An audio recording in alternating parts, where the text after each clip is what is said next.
우리를 스스로 뭐라고 부르죠?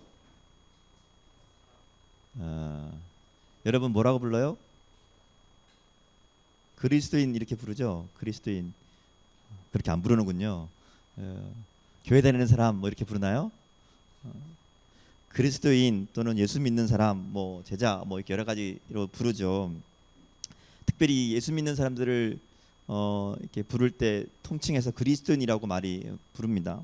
그리스도인이라는 예수님을 믿는 사람이라는 뜻이 뭘까요? 그게 어떤 의미죠? 예수님을 따르고 예수님을 전한다라는 말이 그 의미에 담겨 있습니다. 여러분이 그리스도인이라면 여러분 예수님을 따르고 예수님을 전하는 사람들이죠. 여러분 그렇게 살고 있습니까? 예수님을 따르고 예수님을 전하는 삶을 살고 있어요? 네? 네? 질문입니다. 예수님을 따르고 예수님을 전하는 삶을 살고 있나요? 둘 중 하나라도 하고 있나요? 우리가 그리스도인이라고 말한다면, 예수님의 제자라고 말한다면 예수님을 따르고 예수님을 전해야 됩니다. 그리고 오늘 이 말씀은 예수님을 따르고 예수님을 전하는 제자의 삶이 어떠해야 되는지를 보여주는 내용이기도 합니다. 오늘 본문의 말씀을 좀 더 잘 알기 위해서는 본문 앞부분을 좀 봐야 돼요. 본문 앞부분을 보면 예수님이 고향인 나사렛에서 이제 말씀을 전하시죠. 회당에서 말씀을 가르칩니다. 근데 고향 사람들이 예수님을 어떻게 해요? 환영하나요? 아니죠. 배척하죠. 왜냐하면 왜 예수님의 그 고향 사람들이 예수님을 배척했는가, 그 이유를 성경 말씀을 근거해서 살펴보면 예수님을 잘 안다고 생각했기 때문에 그래요. 잘 알았기 때문에, 친밀하기 때문에 그들은 오히려 고개를 갸우뚱거렸고, 저 예수라는 저 친구가 저럴 만한 저런 얘기를 할 사람이 아닌데, 저런 일을 할 만한 사람이 아닌데 라고 생각했다는 거죠. 그러면서 예수님의 권위를 인정하지 않았습니다. 아마도 같은 고향이기 때문에 예수님의 친척이거나 혹은 친척 이상으로 가까운 예수님을 잘 알던 사람들이었다는 거죠. 이 땅의 관계로 볼 때, 그들이 아는 상황에서 볼 때 예수님은 도저히 특별한 사람이 될 수 없었다는 거죠.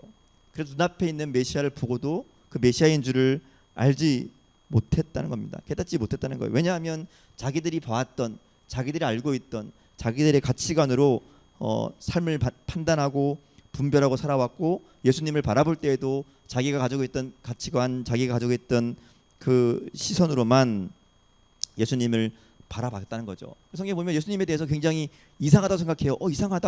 이상하다 말하지만 거기서 끝난다는 거죠. 이상하다는 것은 생각하면서도 하나님의 아들일 가능성은 전혀 없다고, 메시아일 리는 전혀 없다고, 내가 잘 알고 있다고 그렇게 마음을 굳게 닫기로 결단하고 예수님을 배척한다는 거죠. 이건 우리도 마찬가지의 상황인 것 같아요. 우리들의 생각, 우리들의 가치관만을 가지고 세상을 보고 사람들을 봅니다.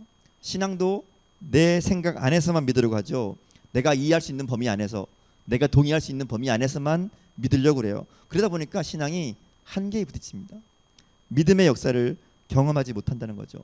오늘 본문에 나오는 앞부분에 이 고향 사람들, 이 예수님의 고향 사람들이 예수님을 믿지 않는 것, 받아들이지 않는 것, 인정하지 않는 것. 그래서 성경은 뭐라고 그런가 하면 이 사람들의 이런 마음 때문에 예수님께서 그곳에서 기적을 행할 수 없었다 이렇게 얘기합니다. 물론 예수님이 사람들의 마음에 믿음이 있고 없고에 따라 능력이 생기거나 능력이 없어지거나 하지 않죠. 예수님의 능력은 우리들의 마음, 우리들의 믿음과 별개입니다. 그런데도 본문에 보면 특이하게도 사람들의 그 마음 때문에 예수님이 능력을 행할 수 없게 되었다라고 기록하고 있다는 거예요. 말하자면 자신의 생각에 갇혀 있는 사람들, 예수님의 권위와 능력을 인정하지 않는 사람들은 하나님의 능력을 경험할 수 없다는 의미죠. 그 마음에 믿음이 없는 사람들, 하나님을 인정하지 않는 사람들에게는 하나님의 능력이 그들에게 나타나지 않는다는 겁니다. 자, 이런 사건을 통해서 예수님이 이제 제자들을 훈련하실 계획을 세웁니다. 오늘 본문에 나오는 대로 예수님이 자신을 거부하는 나사렛을 떠나서 이제 다른 지역으로 다니면서 복음을 전하죠. 그리고 제자들을 보내면서 복음을 전하는 전도자의 모습이 어떠해야 되는가 가르쳐 주십니다. 그동안 예수님과 함께 하면서 배우고 보았던 것들이 이제 실제로 행하라고 둘씩 짝을 지어서 각 마을로 보냈다, 이렇게 합니다. 우리가 지금 계속 마가복음을 보고 있는데 여러분 계속 기억나시죠? 마가복음 처음에는 예수님께서 막 이야기들로 제자들을 가르치십니다. 이런 얘기 저런 얘기 해주시면서 제자들을 가르치시죠. 그리고 저번에 우리 그 갈릴리 바다 건너는 거 보면서 예수님이 제자들을 시험한 것이다. 새로운 역사를 이룩하기 위해서 시작하기 전에 제자들의 마음을, 믿음을 다시금 세운 것이다 말씀드렸죠. 오늘 말씀은 이제 그것을 실제로 해보게 하는 겁니다. 제자들을 보내요. 마을로 보내면서 야, 니네 가서 복음을 전해라 얘기하신다는 거죠. 오늘 본문을 보면 둘씩 보냈다라고 기억해요. 둘씩. 왜 둘일까? 왜 둘일까요? 심심하니까? 둘씩 보낸 이유는 여러 가지가 있어요. 그 중에 하나는 이런 거예요. 당시에 누군가의 이 증언이 진짜라는 것을 인정받기 위해서는 최소한 증인이 2명 이상이어야 됐어요. 그러니까 혼자 가서 얘기하면 안 믿을 수 있다는 거죠. 둘이 가서 얘기해야 법적으로 최소한의 이 옳고 그름을 판단할 수 있는 기준이 된다는 거죠. 누군가의 증거로 확정될 수 있는 최소 인원이 2명이었다는 거예요. 그래서 아마 둘씩 보내지 않았을까. 또 하나는 이렇게 둘씩 보내신 이유는 함께 협력하라는 의미겠죠. 서로 도우면서 혼자는 안 된다, 혼자는 할 수 없다, 뭐 이런 의미가 거기에 담겨 있을 수도 있습니다. 또 한 가지는 이 제자들을 둘씩 보낸 데에는 제자들의 성숙을 겨냥한 하나님의, 예수님의 계획이 거기에 숨겨 있다라고 볼 수 있어요. 오늘 본문에 보면 그냥 둘씩 보냈다 돼 있지만 같은 내용을 기록하고 있는 마태복음에 보면 이 짝이 누구 있는지도 기록돼 있어요. 누가 짝이었다, 누가 짝이었다. 예를 들면 이런 겁니다. 베드로와 안드레가 짝이에요. 베드로와 안드레는 형제죠. 아마 환상의 짝이지 않았을까. 너무 잘 알고 친한 사이였으니까 둘이 같이 가면 굉장히 재밌고 신나고 즐겁겠죠. 싸울 수도 있어요. 근데 잘 어울리지 않는 짝도 있어요. 예를 들면 시몬과 유다. 시몬은 여러분 아시는 것처럼 이 열심당원 출신입니다. 말하자면 행동파예요. 막 이렇게 막 이 뭐라죠, 막 몸으로 먼저 움직이는, 우리 얘기하면 행동대장 뭐 이런 그런 스타일입니다. 재영이처럼 이렇게 막 말보다 주먹이 앞서고 막 이런. 그리고 유다는 여러분 잘 아는 것처럼 굉장히 이 이성적인 사람입니다. 계산적인 사람이죠.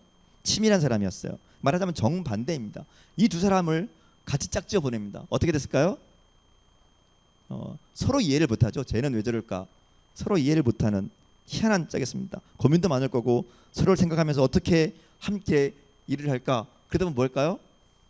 그러다 보면 서로 어떻게 할까 기도하고 다독이고 그러면서 서로 그들 간에 성숙이 있었을 거라는 거죠. 여러분 많이 경험하고 있잖아요. 지금 안 맞는 사람들과 함께 일을 하면서 사람이 꼭 마음이 맞아야만 성숙하는 게 아니죠. 마음이 안 맞는 사람과 짝을 이루어서 공동체를 위해 기도하고 서로를 위해 기도하고 서로를 이해하고 용서하고 서로에게 배우는 것, 이것이 어쩌면 하나님께서 공동체를 성숙시키시는 하나님의 계획일 수 있다는 거죠. 여러분 우리 공동체 안에 마음에 안 드는 사람이 있으면 하나님께서 나에게 짝지어진 사람으로 믿음으로 받아들이고 그 사람을 위해 기도하고 함께 성숙해 나가려고 하는 결단이 있기를 바랍니다. 누구랑 짝지어져도 불만을 표하지 말고 감사함으로 기쁨으로 이렇게 했으면 좋겠어요. 니들은 아닌 것 같다. 예수님께서 제자들을 짝지어 보내신 이유에는 그런 의미들이 있었다는 거죠. 자, 이어지는 말씀을 보면 또 다른 이야기를 하세요. 둘씩 보내시면서 8절 9절 말씀에 보면 이렇게 얘기하시죠. 여행을 위해서 지팡이 외에 양식이나 배낭이나 전대의 돈이나 아무것도 가지지 말고 신만 신고 두벌옷도 입지 말라 말씀하시죠. 이 두 번째 얘기의 핵심 내용은 뭔가 하면 아무것도 준비하지 말아라 이런 의미예요. 아무것도 가져가지 말아라. 여행을 가는데 아무것도 가지고 가지 말아라. 아무것도 가지고 말아라. 옷도 지금 있는 옷이면 충분하고 그냥 신발만 지금 있는 거 신고 그리고 가라 이렇게 말씀하시는 거죠. 뭘 얘기하고 싶으신 걸까요? 뭘 얘기하고 싶으신 걸까요? 응? 생각을 해보세요. 무슨 의미이실까? 예수님이 왜 아무것도 준비하지 말고 가라 그러셨을까? 그것은 예수님만 신뢰하는 겁니다. 예수님만 의지해라. 이어지는 12절 13절을 보면 제자들이 나가서 회개하라 전파하고 많은 귀신을 쫓아내며 많은 병자에게 기름을 발라 고치더라 이렇게 얘기하죠. 말하자면 놀라운 일들을 제자들이 했다는 겁니다. 회개하고 전파하니까 귀신이 쫓아나고 쫓겨나가고 병자들이 고침을 받고, 예수님께서 제자들에게 이러한 일들을 할 수 있는 일을 시키시면서 아무것도 준비하지 말아라 하는 것은 주님만 의지하라, 예수님만 의지하라는 의미이죠. 내가 너에게 필요한 것들 다 줄 거다. 너 하는데 필요한 것들 내가 다 해결할 테니까 너는 그냥 가라. 이게 예수님의 말씀이었다는 겁니다. 믿음이라는 게 뭔가 신발 하나 옷 한 벌 가지고도 예수님을 의지하고 신뢰하고 나가는 거, 그게 믿음이라는 거죠. 사도 바울도 비슷한 고백을 합니다. 빌립보서 4장 19절에 보면 이런 말씀이 있어요. 나의 하나님이 그리스도 예수 안에서 영광 가운데 그 풍성한 대로 너희 모든 쓸 것을 채우시리라. 여러분 사도 바울의 얘기를 잘 아시죠? 사도 바울의 고백을 보면 나는 궁핍에 처할 줄도 알고 비천에 처할 줄도 알고 배고픔에 처할 줄도 알고 온갖 모든 상황에 처했었습니다. 그런데 그럼에도 불구하고 분명한 것은 예수님께서 그 어떤 상황에 처하든지 그 때에 따라 나에게 필요한 것들로 채워주신 분이었습니다 라는 고백이 바울의 고백이라는 겁니다. 그리고 그 하나님이 오늘 저와 여러분의 하나님이시죠. 그래서 하나님께서는 우리의 쓸 것, 우리 교회에 쓸 것, 우리의 삶에 필요한 것들 다 채워주실 거라는 겁니다. 문제는 내가 지금 신고 있는 신발 하나, 옷이 하나라도 그래도 믿음으로 받아들이라는 거죠. 그러면 그 영광에 쓸 것을 채워주시겠다. 예수님께서 제자들에게 아무것도 없이 보낸, 아무것도 준비하지 말고 그냥 맨몸 그대로 가라고 보내신 이유는 하나님께서 그렇게 채워주시겠다는 겁니다. 너희가 도시락 준비하지 않아도 내가 너희들 배고프게 안 할 거고, 너희가 옷을 안 챙겨도 너희 춥지 않게 해줄 거고, 너희가 아무것도 가져가지 않아도 너희가 피곤하지 않고 목마르지 않고 힘들고 괴롭지 않을 것이다. 너희 쓸 것 내가 해결해 줄 거다 라는 게 예수님의 약속이었다는 겁니다. 이게 예수님의 훈련이었다는 거죠. 이렇게 예수님께서 지금 제자들을 훈련시키시며 보내십니다. 마찬가지로 오늘 우리들에게도 예수님은 동일한 훈련을 요구하신다는 거죠. 하나님만 의지하는 것, 예수님만 신뢰하는 것을 배우는 훈련, 그게 저와 여러분에게 있었으면 좋겠습니다. 또 한 가지 생각해 볼 것은 예수님께서 이렇게 제자들을 보내시면서 제자로 살아가면서 복음을 전하는 것이 날마다 늘 성공적이지만은 않을 거다라는 얘기를 하시는 거예요. 말씀대로 살아가는 거 그거 성공적이지 않을 거다. 복음을 전하면서 하는 것 늘 성공하지 않을 거다 말씀하신다는 거죠. 언제나 반대와 핍박이 있을 것이다 얘기합니다. 마치 예수님께서 고향이었던 나사렛에서 배척을 받으신 것처럼 너희들도 그렇게 반대와 핍박이 있을 거다. 그래서 얘기하시죠. 10절 11절에 보면 또 이르시되 어디서든지 누구의 집에 들어가거든 그곳을 떠나기까지 거기 유하라. 어느 곳에서든지 너희를 영접하지 아니하고 너희 말을 듣지도 아니하거든 거기서 나갈 때에 발 아래에 먼지를 떨어버려 그들에게 증거를 삼으라 하시니 이렇게 얘기합니다. 환영하는 것도 있을 거고 환영하지 않는 것도 있을 거다. 환영하지 않으면 어떻게 하라고요? 나갈 때에 신발에 먼지를 털어버려라. 좀 무슨 말인지 모르겠죠. 왜 어떤 의미인지. 이 발에 묻은 먼지 혹은 흙을 털어낸다는 것은 쉽게 얘기하면 간단하게 얘기하면 겁니다. 일종의 절교입니다. 결별. 너랑 나랑 상관없다. 뭐 이런 의미죠. 열왕기에 보면 그 사람의 죄와 허물이 발이나 신발에 묻어 있다. 말하자면 발에 묻어 있는 먼지 이런 게 그 죄다. 이렇게 생각하는 사상들이 그들에게는 있었습니다. 그래서 유대인들은 이방 지역을 여행하거나 다른 곳을 갔다가 이제 자기 말하자면 이 유대 지역으로 들어올 때에는 경계선을 넘을 때 그 발에 묻은 흙먼지를 털어버렸다 그래요. 무슨 의미인가 하면 나는 이제 이방 땅을 다녀왔지만 저 이방 사람들과 상관없습니다. 그들의 죄와 나는 관계없습니다. 이런 의미죠. 그것은 이방 지역을 통과했지만 나의 거룩함, 자신의 이 죄에서 나는 깨끗하다라는 것을 유지하겠다라는 의미이고, 그렇게 흙먼지를 털어내면서 이방인과 나를 구분하겠다는 뜻이 거기에 담겨 있다는 얘기입니다. 다시 말하면 이 흙먼지를 털어버린다라는 얘기는 내가 저들과 같지 않습니다라는 어떤 일종의 구별의 표현이라는 겁니다. 그래서 이 이야기는 오늘 우리들에게 있어서 누가 그리스도인이고 누가 그리스도인이 아니냐 하는 이 이야기와 연결될 수 있어요. 말하자면 너 정말 예수 믿는 사람 맞느냐 물어본다는 거죠. 요즘은 교회 다닌다고 다 그리스도인이 아니죠. 교회 다니는 사람 중에도 예수님 안 믿는 사람 참 많습니다.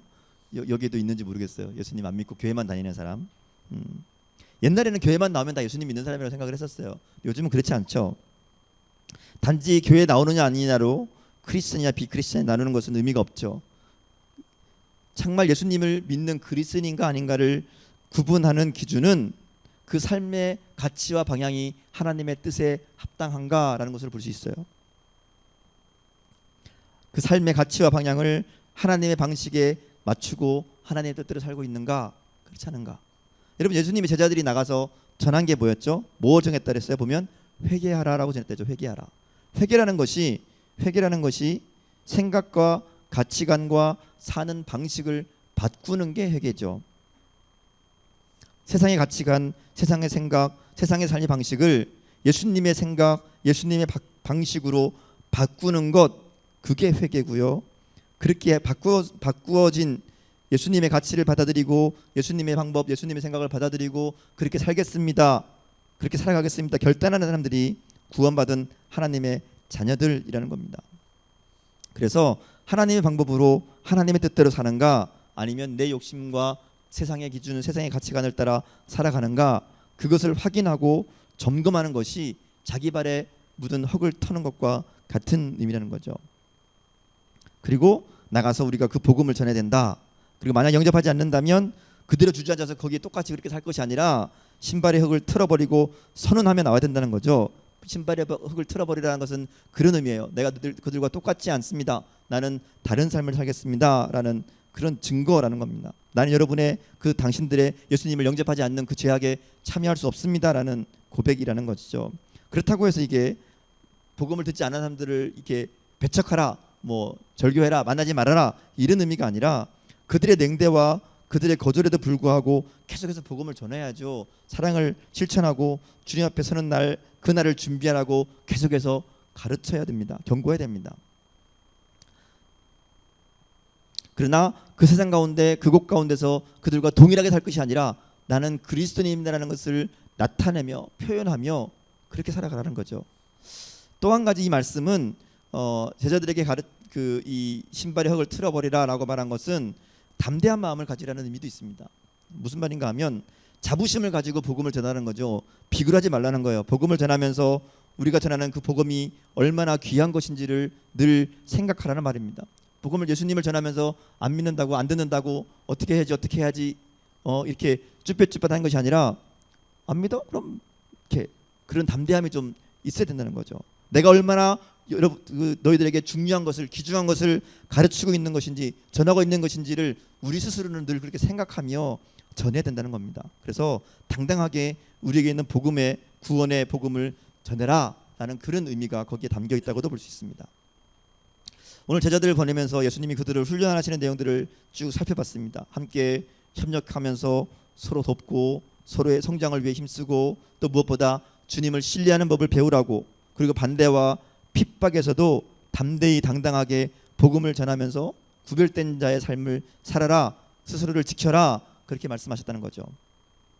이것은 복음을 전하며 제자로 살아가는 우리들을 향한 말씀이기도 합니다. 우리가 보통 전도자 그러면 막 길에서 미친 듯이 외치거나 혹은 저 먼 오지로 날아가서 선교하는 그런 모습을 떠올리기도 하지만 사실은 전도자 그러면 가장 출발점은 내가 있는 곳에서 복음에 합당한 삶으로 살아가는 것에서부터 시작합니다.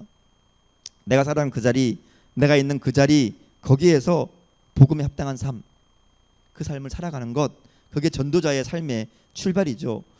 어쩌면 그것은 잘 알지 못하는 모르는 데 가서 말씀을 전하는 것, 예수님이 전하는 것보다 훨씬 더 어려울 수 있습니다.